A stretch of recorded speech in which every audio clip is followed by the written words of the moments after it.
Hello everyone, कैसे हो आप सभी।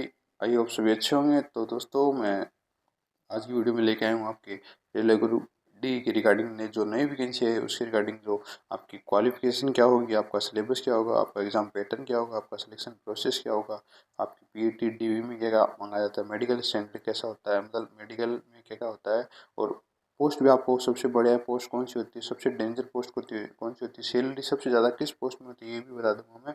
और रेलवे ग्रुप में प्रमोशन होता है कि नहीं होता, और एग्ज़ाम कब तक होगा ये भी बताऊंगा। ठीक है, और भी इससे रिलेटेड जानकारी दूंगा आपकी। ठीक है, तो मेरे भाई वीडियो शुरू करते हैं।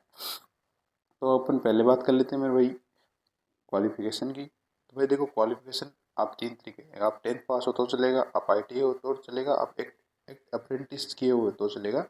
तीनों एलिजिबल है। ठीक है, ग्रुप डी की भर्ती में। नेक्स्ट अपन सिलेबस की बात कर लेते हैं मेरे भाई। सिलेबस देखो, किसी भी सिलेबस जरूरी है भाई। ठीक है, किसी भी एग्जाम को क्लियर करने के लिए। तो अपन ना, पहली चीज़ मोस्ट इम्पोर्टेंट चीज़ ये होती है कि देखो, 100 नंबर का पेपर आता है। ठीक, और आपको 90 मिनट दी जाते हैं। ठीक है, ये ध्यान रखना। अब इस 100 क्वेश्चन में क्या कहता है, 25 की तो साइंस आती है, और 25 की मैथ आती है। रीजनिंग आती है कितनी भाई, 30 नंबर की। और जीके या करंट अफेयर कितना, 20 नंबर का आता है। सारे एक नंबर के रहते हैं। ठीक है, वही 90 मिनट मैंने आपको बता दिया भाई।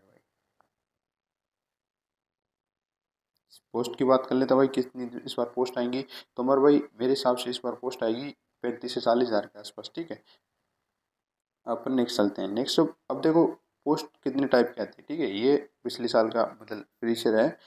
तो अब देखिए, इसमें देखो अलग अलग टाइप की आती है। पोस्टमैन क्या आती है, असिस्टेंट ट्रेकमैन क्या आती है, असिस्टेंट सारी आप मतलब जो असिस्टेंट कहलाओगे। ठीक है, आप किसी डिपार्टमेंट जाओ असिस्टेंट हो। ठीक है, जैसे असिस्टेंट ब्रिज हो गया, track maintainer, assistant P way, assistant C N carriage wagon, assistant TRD, इस टाइप से कुछ टोटल 16 17 टाइप की पोस्ट, 16 टाइप की पोस्ट है। ठीक है, असिस्टेंट वर्कशॉप, ये टेलेंसी, ये सारे। ठीक है, अब अपन सिलेक्शन बात प्रोसेस की बात कर लेते हैं। सिलेक्शन प्रोसेस क्या रहता है।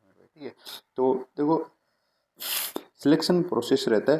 पहले तो आपकी एक सीबीटी होती है। सीबीटी कितनी, एक ही होगी मेरे भाई। ठीक है, पीटी में आपको क्या कराना वो नीचे बता दूंगा। एक पीटी होती है। ठीक है, फिर उसके बाद डीओ होता है, फिर उसके बाद मेडिकल होता है। ठीक है मेरे भाई, ये सिलेक्शन प्रोसेस होता है भाई। अब भाई पीटी में क्या चाहिए आपको, ठीक है, वो भी बता देता हूँ। लड़के और लड़की के लिए दोनों अलग अलग है। पीटी बात कर लेते हैं मेल कैंडिडेट के लिए। तो मेल कैंडिडेट को मेरे भाई वेट उठाना पड़ता है 35 kg। ठीक है, उसको 100 मीटर तक चलना है, वो भी आपको 2 मिनट देंगे। ठीक है, 2 मिनट का समय रहता है। वेट आपको कोई टेबल रहती है, टेबल के ऊपर आपका वेट रहता है। उसमें खासकर जो मिट्टी डली रहती है, जिसको बजरी बोलते हैं, वो डली रहती है। आपको उठा के 100 मीटर ले जाना है। ठीक है, वो कोई ज़्यादा दिक्कत नहीं है, उसमें कोई फेल नहीं होता। ठीक है, बात रनिंग की होती है। मोस्ट इम्पोर्टेंट रनिंग है। रनिंग आपके लिए 1 किलोमीटर रनिंग होती है। आपको टाइम देता है 4:15 का, 4 मिनट और 15 सेकंड का टाइम देता है। और इसमें बंदे 50 से 60% बंदे पास होते हैं। ठीक है, इतना परसेंटेज रहता है पासिंग का। बात फीमेल की कर लेते हैं भाई। फीमेल को 20 kg वजन दिया जाता है, वही 100 मीटर और 2 मिनट। ठीक है, अब बात रनिंग की कर लेते हैं।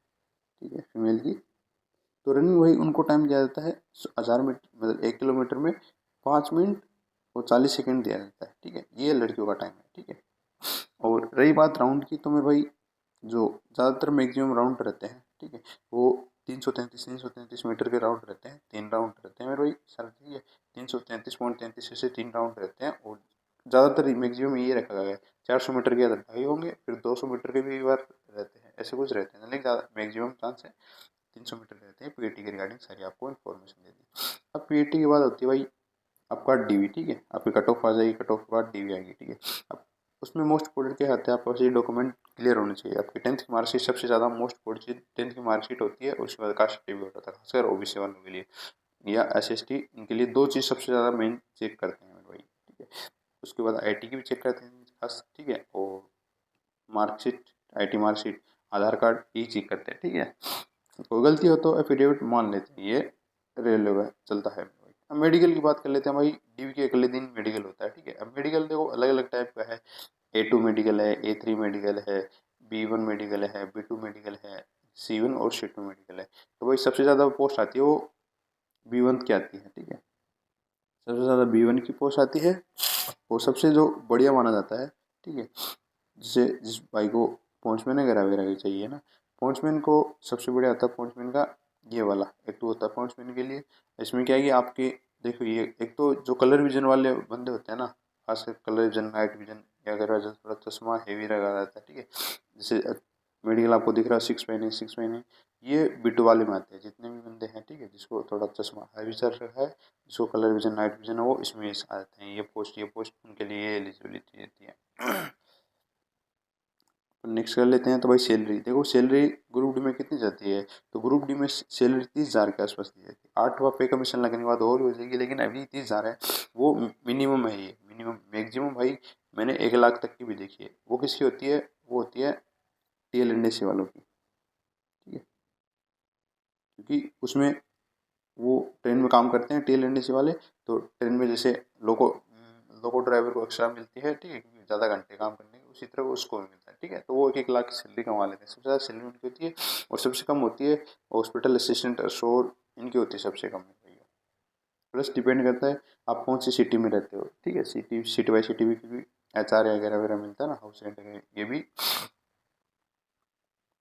बड़ी सिटियों में अच्छा मिलता है। अब बात बेस्ट पोस्ट की बात कर लेता हूँ मैं। सबसे बढ़िया पोस्ट कौन सी होती है, तो भाई सबसे बढ़िया पोस्ट मानी जाती है ग्रुप डी में पॉइंट्समैन। लेकिन TLNDC की भी बढ़िया पोस्ट होती है भाई, सैलरी के हिसाब से भी बढ़िया पोस्ट है।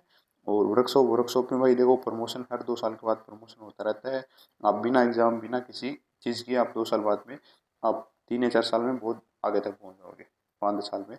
इसे बेस्ट पोस्ट ये भी होती है। हॉस्पिटल असिस्टेंट की बेस्ट है क्योंकि इसमें ज़्यादा वर्क लोड नहीं है भाई, ठीक है, लेकिन सपोज इसमें प्रमोशन के चांस कम रहते हैं, ठीक है। और लोगो सेड, ये वर्कशॉप और लोगो सेड एक चीज़ होती है, ठीक है। और स्टोर की भाई सबसे बढ़िया पोस्ट, मतलब सबसे काम और काम के हिसाब से, और क्या बोलते हैं, काम के हिसाब से प्रमोशन सबसे बढ़िया पोस्ट स्टोर की मानी जाती है। ज़्यादा वर्कलोड सबसे कम स्टोर डिपार्टमेंट में रहता है, ठीक है, जिसकी पोस्ट बहुत कम आती है। तो बात करते हैं डेंजर पोस्ट की। सबसे खतरनाक पोस्ट कौन सी होती है ग्रुप डी में, तो भाई सबसे खतरनाक बात कर लेता हूँ। इसमें सबसे पहले आती है ट्रैक मेंटेनर 4 के नाम से, सबसे यही होती है, ठीक है। केरियन वेगन वाले की भी खतरनाक होती है, ब्रिज वालों की डेंजर होती है, और ट्रैक मशीन वाले और TRD वाले, ठीक है, ट्रैक्शन वाले, इन 3-4 ये पोस्ट है, सबसे डेंजर पोस्ट है, ठीक है। अब रही बात भाई एग्जाम आपके कब तक होंगे, तो मेरे भाई एग्जाम होंगे आपके नवंबर और दिसंबर 2026 तक एग्जाम आपके होंगे, ठीक है। और आगे कुछ है नहीं है, तो मेरे भाई इससे भी इम्पोर्टेंट चीज़ आपको एक बात बताना चाहता हूँ भाई, और भी इन्फॉर्मेशन के लिए आप चैनल को सब्सक्राइब करके रखिएगा मेरे भाई, ठीक है। मैं आपके लिए और भी इम्पोर्टेंट चीज़ लेके आता रहूँगा। अभी जो भी आपकी क्वेरी होगी और भी चीज़ें आती रहेंगी, इसलिए चैनल को सब्सक्राइब करिए, वीडियो को लाइक जरूर करें मेरे भाई, ठीक है। तो आज की वीडियो में इतना ही, धन्यवाद भाई।